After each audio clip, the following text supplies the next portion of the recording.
যোৱাকালি আসলে গোলাঘাট জিলাৰ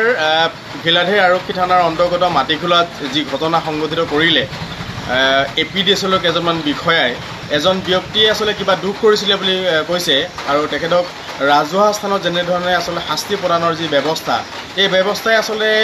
আমাক চিন্তিত কৰি তুলিছে সচেতন মহলক চিন্তিত কৰি তুলিছে যে আইন হাতত তুলি লোৱা যিটো ব্যৱস্থা মানে APDSL কৰিছে আসলে আমি এই গোটেই ঘটনাটোক আসলে আবছা গোলাঘাট শাখাই তীব্ৰ ভাষাৰে গৰিহণা জনাইছোঁ আৰু আমি এক উচিত তদন্তৰ কাৰণে আমি অহাকালিলৈ জিলা প্ৰশাসনক স্মাৰকপত্ৰ প্ৰদান কৰিম আৰু আমি জিলা প্ৰশাসনক আহ্বান জনাইছোঁ আসলে যদি এনেধৰণে APDSL আইনখন হাতত তুলি লয় আসলে আইনৰ প্ৰতি আসলে আমাৰ জনসাধাৰণৰ কোনো ভৰসা বিশ্বাস আৰু আস্থা নাথাকিব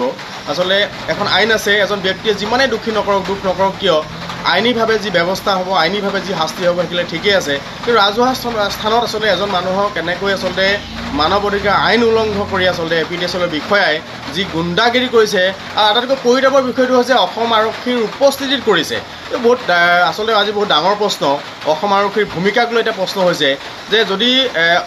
APDSL ব্যক্তিয়ে APDSL বিষয়াই যদি এনেকৈ ধৰণে আসলে কাৰোবাক অপদস্থ কৰাৰ অধিকাৰ যদি অসম আৰক্ষীয়ে দি ৰাখিছে বা আইনখনে দি ৰাখিছে আমি নাজানো কিন্তু এনেকুৱা ধৰণৰ ঘটনা যদি পুনৰবাৰ হয় আসলে এইটো এটা বেলেগ এটা দিশত যাবগৈ সেইটো আমি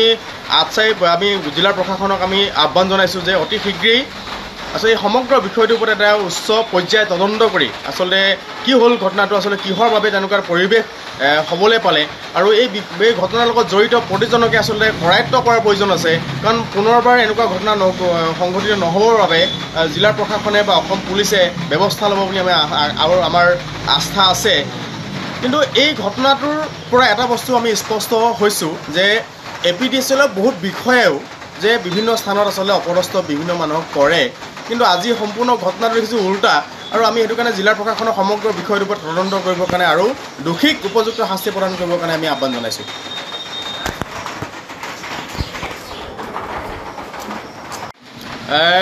যোৱাকালি আসলে গোলাঘাট জিলাৰ ঘিলাধেৰ আৰক্ষী থানাৰ অন্তৰ্গত মাটিখোলাত যি ঘটনা সংঘটিত কৰিলে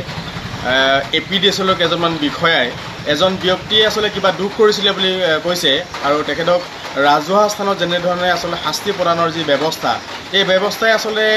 আমাক চিন্তিত কৰি তুলিছে সচেতন মহলক চিন্তিত কৰি তুলিছে যে আইন হাতত তুলি লোৱা যিটো ব্যৱস্থা মানে APDSL কৰিছে আসলে আমি এই গোটেই ঘটনাটোক আসলে আবছা গোলাঘাট শাখাই তীব্ৰ ভাষাৰে গৰিহণা জনাইছোঁ আৰু আমি এক উচিত তদন্তৰ কাৰণে আমি অহাকালিলৈ জিলা প্ৰশাসনক স্মাৰকপত্ৰ প্ৰদান কৰিম আৰু আমি জিলা প্ৰশাসনক আহ্বান জনাইছোঁ আসলে যদি এনেধৰণে APDSL আইনখন হাতত তুলি লয় আসলে আইনৰ প্ৰতি আসলে আমাৰ জনসাধাৰণৰ কোনো ভৰসা বিশ্বাস আৰু আস্থা নাথাকিব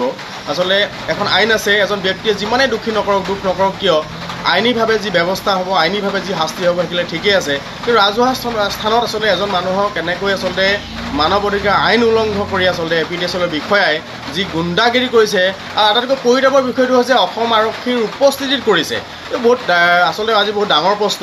অসম আৰক্ষীৰ ভূমিকাক লৈ এটা প্ৰশ্ন হৈছে যে যদি APDSL ব্যক্তিয়ে APDSL বিষয়াই যদি এনেকৈ ধৰণে আসলে কাৰোবাক অপদস্থ কৰাৰ অধিকাৰ যদি অসম আৰক্ষীয়ে দি ৰাখিছে বা আইনখনে দি ৰাখিছে আমি নাজানো কিন্তু এনেকুৱা ধৰণৰ ঘটনা যদি পুনৰবাৰ হয় আসলে এইটো এটা বেলেগ এটা দিশত যাবগৈ সেইটো আমি আমি জিলা প্ৰশাসনক আমি আহ্বান জনাইছোঁ যে অতি শীঘ্ৰেই আসলে এই সমগ্ৰ বিষয়টোৰ ওপৰত এটা উচ্চ পৰ্যায় তদন্ত কৰি আসলে কি হ'ল ঘটনাটো আসলে কিহৰ বাবে তেনেকুৱা পৰিৱেশ হ'বলৈ পালে আৰু এই ঘটনাৰ লগত জড়িত প্ৰতিজনকে আসলে কৰায়ত্ব কৰাৰ প্ৰয়োজন আছে কাৰণ পুনৰবাৰ এনেকুৱা ঘটনা সংঘটিত নহ'বৰ বাবে জিলা প্ৰশাসনে বা অসম পুলিচে ব্যৱস্থা ল'ব বুলি আমাৰ আস্থা আছে